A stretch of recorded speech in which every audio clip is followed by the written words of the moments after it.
blessed people, balik lagi bersama dengan gue Unedo Tesalonika Gultom, dan lo lagi nonton video Christian Daily Channel.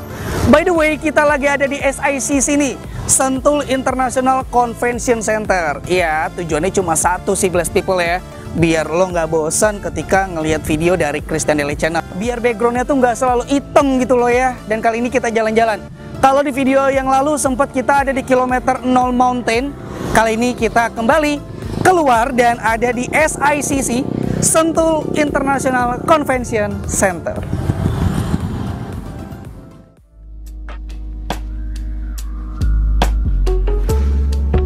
Shalom blessed people, lo lagi menyaksikan Christian Daily Channel.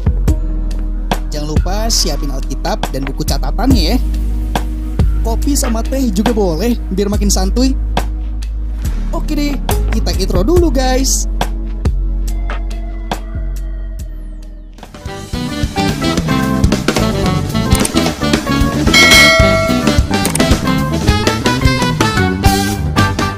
Shalom blessed people, balik lagi bersama dengan gue Unedo Tesalonika Gultom, dan lo lagi nonton Christian Daily Channel. Kalau blessed people merasa diberkati oleh video dari Christian Daily Channel, jangan lupa di like, share, dan juga subscribe. Terus jangan lupa nyalain lonceng notifikasinya, biar blessed people nggak ketinggalan video terbaru dari Christian Daily Channel. Oke blessed people, pada kesempatan kali ini kita bakal membahas tentang sebuah tema harian, yaitu kembali ke kehendak Allah oleh pemurnian. Jadi nggak usah panjang lebar lagi, yuk langsung aja kita baca ayatnya dari 1 Petrus pasal 4 ayat 1 sampai 2. 1 Petrus 4 ayat yang pertama. Jadi, karena Kristus telah menderita penderitaan badani, kamu pun harus juga mempersenjatai dirimu dengan pikiran yang demikian. Karena barang siapa telah menderita penderitaan badani, ia telah berhenti berbuat dosa. Ayat yang kedua, supaya waktu yang sisa jangan kamu pergunakan menurut keinginan manusia, tetapi menurut kehendak Allah. Kembali ke kehendak Allah oleh pemurnian. Seperti yang udah gue bahas kemarin blessed people, bahwa di sini dibutuhkan yang namanya api penyucian. Nah blessed people, api penyucian di sini yang harus gue tekankan adalah bukan untuk mematikan kita anak-anak Tuhan. Memang secara jasmani kita menderita, tapi blessed people, tujuannya adalah supaya jasmani kita menjadi lemah dan roh kita yang penurut menjadi semakin kuat.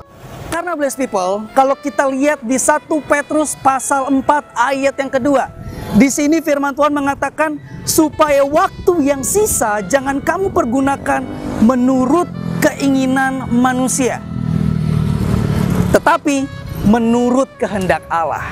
Jadi di sini udah jelas banget blessed people, bahwa penderitaan jasmani yang kita alami bukan untuk membuat kita menderita atau memberikan kita kerugian, melainkan supaya kedagingan kita semakin dihilangkan dan roh kita yang penurut ini menjadi semakin besar, dan kita bisa mengikuti kehendak Allah, bukan lagi kita ikut kehendak manusia. Halo anak muda, gue yakin banget ada banyak dari lo yang masih pengen eksplorasi, pengen mengembangkan potensi lo. Itu boleh, ya. Mematikan kedagingan di sini bukan berarti kita mematikan potensi, melainkan kita mengarahkan segala sesuatunya bukan untuk diri kita, melainkan untuk kemuliaan Tuhan. Karena segala sesuatunya berasal dari Tuhan dan harus kembali untuk Tuhan. Kristus udah menderita buat kita blessed people. Anak muda, Kristus udah mau menderita buat kita. Supaya apa? Kita menjadi selaras dengan ketetapannya, supaya kita memiliki keberanian yang sama dengan Kristus, biar kita bisa memiliki kemurnian hati sama seperti Kristus.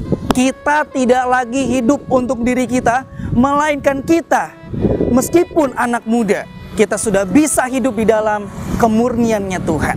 Kita sudah bisa memiliki ketetapan hati yang sama seperti Kristus. Nah pertanyaannya sederhana, kenapa sih kita harus selaras dengan Kristus? Kenapa kita harus memiliki ketetapan hati yang sama seperti Kristus? Jawabannya sederhana blessed people, karena setiap kita, tua ataupun muda, nanti suatu saat kita akan mempertanggungjawabkan segala sesuatu yang sudah kita lakukan, segala sesuatu yang sudah kita kerjakan. So blessed people, memang sudah seharusnya kita ini mengalami sukacita di dalam penderitaan. Kenapa kita harus menderita dalam sebuah penderitaan? Penyebabnya cuma satu. Karena kita tahu bahwa kita selalu aman di dalam lindungan tangannya. Tidak ada sesuatu orang pun, siapapun di dunia ini yang bisa memberikan jaminan, berkaitan dengan keselamatan kita dan kemerdekaan kita di dalam Tuhan. Oke, blessed people, jadi sampai di sini dulu video dari Christian Daily Channel. Gimana? Lo udah siap belum untuk dimurnikan? Harus selalu kita ingat bahwa pemurnian yang Tuhan berikan, api penyucian yang Tuhan Yesus berikan, bukan semata-mata untuk membuat kita menderita, melainkan supaya hati dan pikiran kita bisa selaras dengan ketetapannya, bisa selaras dengan karakter yang berasal dari Tuhan.